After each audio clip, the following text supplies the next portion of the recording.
इस तरह की जिल्लत पाकिस्तान को पिछले 17-78 सालों में कभी नहीं उठानी। बड़ी खबर आपको बता दें, पाकिस्तान में डर का माहौल कितना है कि वहां का रक्षा मंत्री कह रहा है कि अल्लाह करे युद्ध टल जाए, हमले का खतरा बढ़ रहा है। ये रक्षा मंत्री पाकिस्तान के, जो खुद पाकिस्तान की रक्षा करने में अक्षम है, शायद पाकिस्तान के रक्षा मंत्री हैं, वो ये कह रहे हैं कि हमले का खतरा बढ़ रहा है, अल्लाह करे युद्ध टल जाए। मतलब पाकिस्तान के रक्षा मंत्री कह रहे हैं साहब कि पाकिस्तान की रक्षा कौन करे? जब इतना डर था पिटाई का, जब इतना डर था कुटाई का, जब इतना डर था हमले का, तो फिर ये पहले सोचना था। अब क्या पछताना? क्योंकि अब तो पछता रहे। रक्षा मंत्री के बयान को सुनिए आप, पाकिस्तान के जो कह रहे हैं साहब कि पाकिस्तान की रक्षा कौन करेगा, उनको इस बात का डर लग रहा है। कह रहे हैं कि हमले का खतरा बढ़ रहा है, खतरा है और अल्लाह करे युद्ध टल जाए। उन्होंने कहा था कांपे टांग गई और जो है पसीने छूट गए, वो भागे भागे आए कि भाई ये तो भारत हमला करने वाला है, की करना है हुन दसो। अब बात ये है कि ये जो आपने बात की ना कि भाई अगर पाकिस्तान कोई जवाब देगा तो फिर, अब पाकिस्तान की तरफ से तो कहा जा रहा है कि वो उसको बार बार जो डिफेंस मिनिस्टर, वैसे तो तरले मिन्नतें भी हो रही है, मैं देख रही हूँ कि भाई कह रहे हैं कि नहीं इस तरह ना करें और हम उधर चले जाते हैं। देखिए, जो हमें वहां से रिपोर्ट्स आ रही हैं, सोशल मीडिया की वजह से हम सब वेल कनेक्टेड रहते हैं। फिर जो हमारे पुराने जर्नलिस्ट साथी हैं, उनसे जो बातचीत होती रहती है, वहां पे खुलबली मची हुई है पाकिस्तान में। और ये बात भी हमें ज़हन में रखनी चाहिए कि पाकिस्तान आर्मी के पीछे जनता नहीं खड़ी, और वो लोग चाहते हैं कि पाकिस्तान आर्मी डिफीट। लेकिन हमारी फौज का मयार इतना गिर गया है, इतना गिर गया है कि आप तसव्वुर नहीं कर।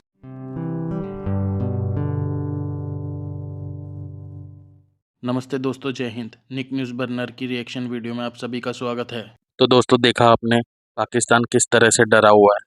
दोस्तों, उनका डिफेंस मिनिस्टर किस तरह से रो रहा है, किस तरह से बिलख रहा है कि लड़ाई ना हो, किसी तरह की वॉर ना हो।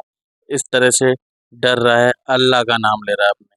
दोस्तों, इस तरह की हरकत करने वाले, गलत हरकत करने वाले, ये पहले ही सोच लेते कि पहलगाम में इस तरह की हरकत क्यों करें। दोस्तों, करवाया तो पाकिस्तान ने, ये पाकिस्तान भी जानता है।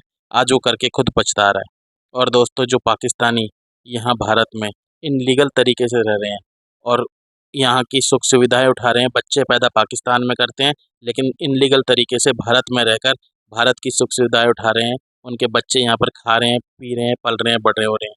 तो दोस्तों, इन सभी लोगों को लात मारकर पाकिस्तान वापस से भेजा जा रहा है, ताकि दोस्तों इन पाकिस्तानियों को पता चले कि भारत के साथ गलत करने का नतीजा क्या होता है। और दोस्तों, ये जो पाकिस्तानी हैं, ये प्रोपोगंडा करते हैं। इनके साथ जो रोहिंग्या मुसलमान हैं, बांग्लादेशी, वो भी दोस्तों इनलीगल तरीके से भारत में रह रहे हैं, उन्हें भी निकाला जा रहा है लात मारकर। और दोस्तों, ये पाकिस्तानी तो बहुत ही ज़्यादा रो रहे हैं और डरे बैठे हैं वॉर से।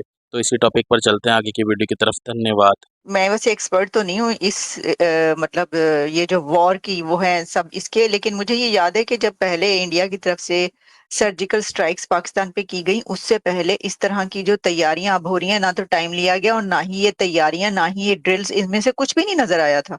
और वो वॉर, वो जो स्ट्राइक थी वो बगैर बताए की गई, जब भी की गई, और बस वो पता ही नहीं चला। अब तो पूरी दुनिया में इस वक्त खबरें चल रही हैं हर जगह पर, और दोनों तो फिर ये तो काफी फर्क है। मुझे तो ऐसा नहीं लगता कि ये पहले जैसी जो स्ट्राइक है तो उसके लिए इतनी तैयारियों की कोई जरूरत है। मैं इस चीज को डिनाई नहीं कर सकता कि एक अटैक होने वाला, अटैक इन द सेंस कि सर्जिकल स्ट्राइक होने वाली। सर्जिकल स्ट्राइक के बाद देखें, ये तो आप डिनाई कर भी नहीं सकते। अब आप इतना भी बेवकूफ नहीं बना सकते ना कि आप इसी को डिनाई कर दें, जबकि पूरी सबको पता है कि होनी है स्ट्राइक। नहीं, हाँ, सबको पता है होनी है, तो बच्चे को पता है, मैं फैक्ट ही बता रहा हूँ। लेकिन after the surgical strike, how Pakistan reacts will pave the way for war. अगर पाकिस्तान ने उसके बाद बहुत स्ट्रॉन्ग रिएक्शन दिया तो इंडिया अंदर घुसेगा, इसमें कोई शक नहीं है। पिछली बार जिस तरीके से इंडिया ने बालाकोट की थी और पाकिस्तान की तरफ से प्लेन आए थे, अगर अभिनंदन वहां पकड़े गए और उसके बाद इंडिया वाज रेडी कि हम अभी घुसते हैं, बताओ रात को 9 बजे तक। ये तो ऑन रिकॉर्ड है, अयाज सादिक बोल चुके हैं, अयाज सादिक बोल चुके हैं ऑन रिकॉर्ड पार्लियामेंट में। तो अगर ऐसा कुछ होगा तो India will have to take a step. वही वो जो कांपे टांग गई वाली बात कर रहे हैं ना आप, उन्होंने कहा था कांपे टांग गई और जो है पसीने छूट गए, और जनरल बाजवा के वाले से बात कर रहे थे, उन्होंने कहा जी ये जो है तो वो भागे भागे आए कि भाई ये तो भारत हमला करने वाला है, की करना है हुन दसो। तो अभिनंदन को फौरी तौर पर छोड़ने का जो है वो ऐलान कर दिया गया।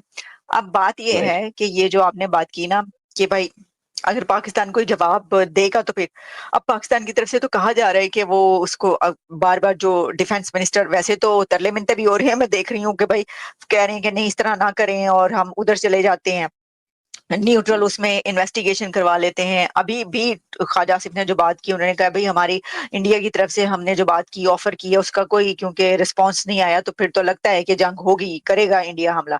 ये जानना चाहता हूँ कि साफ सरहद पे उस तरफ माहौल क्या है भारत ने जो एक्शंस अभी तक लिए हैं उसके बाद? देखिए, जो हमें वहां से रिपोर्ट्स आ रही हैं, सोशल मीडिया की वजह से हम सब वेल कनेक्टेड रहते हैं। फिर जो हमारे पुराने जर्नलिस्ट साथी हैं उनसे जो बातचीत होती रहती है, वहां पे खुलबली मची हुई है पाकिस्तान में। और ये बात भी हमें ज़हन में रखनी चाहिए कि पाकिस्तान आर्मी के पीछे जनता नहीं खड़ी और वो लोग चाहते हैं कि पाकिस्तान आर्मी डिफीट हो। ये बहुत ही हॉरिबल टेररिस्ट एक्ट है। प्राइम मिनिस्टर नरेंद्र मोदी उस वक्त सऊदी अरब में थे। प्राइम मिनिस्टर फौरी तौर पर अपने विजिट को कट शॉर्ट करके भारत वापस आए। इमीडिएटली हमने अगले रोज पानी का जो वो एग्रीमेंट था उसके एक तरह से for the time being suspend करने की बात की, अबेंस की बात की। इमीडिएटली उन्होंने कहा कि बॉर्डर सील हो गए हैं। तो ये बहुत बड़े एक्शंस हैं। पिछली बार अगर आपको याद होगा पुलवामा अटैक के 10-12 रोज बाद सर्जिकल स्ट्राइक्स हुई थी। मेरी ओपिनियन में ये सर्जिकल स्ट्राइक से बड़ा ये एक्शन है। जी, ठीक है ना? ये लॉन्ग टर्म का है। तो अब पाकिस्तान ये सोच रहा है कि इंटरनेशनली कितनी सपोर्ट मिलती है उन्हें, इंटरनेशनली भी सपोर्ट नहीं मिल रही। अब पाकिस्तान में चहमगोइयां हैं, वो जैसे तैयारी करके बैठे हुए कि अब हम भारत क्या करता है हम उसके मुताबिक चलेंगे। इसीलिए उनकी लीडरशिप कह रही है, उनसे जब पूछा जाता है कि आप अब क्या करेंगे तो वो कहते हैं हम देखेंगे कि भारत क्या करता है। मैं उनसे पूछना चाहता हूं कि भारत ऑलरेडी बहुत बड़ा एक्शन कर चुका है। भारत जो फर्दर कुछ करेगा वो तो बात की बात है। भारत ने जो ऑलरेडी एटम बम गिरा दिया, इनका पानी का मुआहदा कैंसिल। तो फिर साथ में वो ये भी कहते हैं कि अगर भारत की तरफ से हमला होगा तो फिर जवाब देना पड़ेगा हमें। अब आपको ये तो पता है कि न्यूक्लियर कंट्री जो है वो कहता है कि जी हमें जवाब तो देना पड़ेगा, है हमने अपनी वो रखनी है, इज्जत रखनी है। तो अगर वो जवाब देता है पाकिस्तान तो फिर इसका मतलब आपको लगता है कि जंग बढ़ जाएगी? अगर लंबी चली तो पाकिस्तान के साथ के लिए और बुरा होगा। अगर 3 दिन 4 दिन में खत्म होगी तो पाकिस्तान अपने आप को संभाल सकता है, लेकिन अगर ये वॉर चली 1 साल तो पाकिस्तान संभाल ही नहीं पाएगा, पैसा ही नहीं होगा उसके पास। उसको अपने सारे प्रोजेक्ट्स बंद करने पड़ेंगे, चाहे डैम बिल्डिंग, चाहे रोड बिल्डिंग, चाहे एजुकेशन, अपने जितने वो हॉस्पिटल्स खोल रहा सब बंद करना पड़ेगा उसे, तब जाके वॉर लड़ पाएगा। और एंड सेकेंडली पाकिस्तान के अगर रावी के ऊपर 5 ब्रिज हैं, 5 में से 3 टूट गए तो 2 ही से काम चलाना पड़ेगा। इकोनॉमी 50 साल पीछे चली जाएगी, फ्रैंकली स्पीकिंग बहुत बुरी हालत हो जाएगी। अच्छा, इसमें ना ये सवाल ये बड़ा अहम है कि जो चाइना है अब वो तो चाहता है कि इंडिया की मार्केट उसे मिले।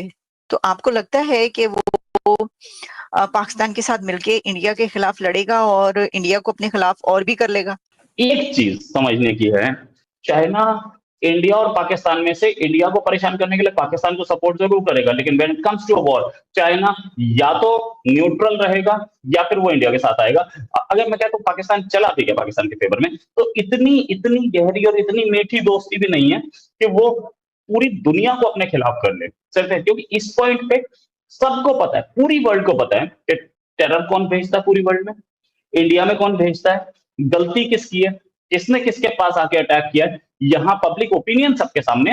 और न्यूयॉर्क टाइम्स का आर्टिकल अभी 2 दिन पहले का, इंडिया ने पूरी वर्ल्ड को बुला करके अपने पास, इंडियन फॉरेन सेक्रेटरी सब ने पूरी वर्ल्ड के एम्बेसडर्स को बुला के ब्रीफिंग दी है कि देख लो यहाँ से हुआ अटैक, ये हुआ। मुझे पाकिस्तान की तरफ से एक भी ऐसा स्टेप नहीं दिखा है, वो पाकिस्तान बोलने लायक भी नहीं। ये प्राइम मिनिस्टर का इनिशिएटिव जो है कि हम बदला लेंगे, ये भी दिखाता है कि आप दोबारा कोशिश करोगे, it's going to be even worse. दोस्तों, अगर आपको हमारी वीडियो पसंद आई है तो प्लीज़ लाइक जरूर करें और साथ में शेयर करना ना भूलें। और साथ ही दोस्तों ऐसी ही लेटेस्ट वीडियो देखने के लिए हमारे चैनल को सब्सक्राइब करें, साथ ही बेल का आइकन जरूर दबाएं ताकि सबसे पहले आपको हमारी वीडियो की नोटिफिकेशन मिल सके। धन्यवाद।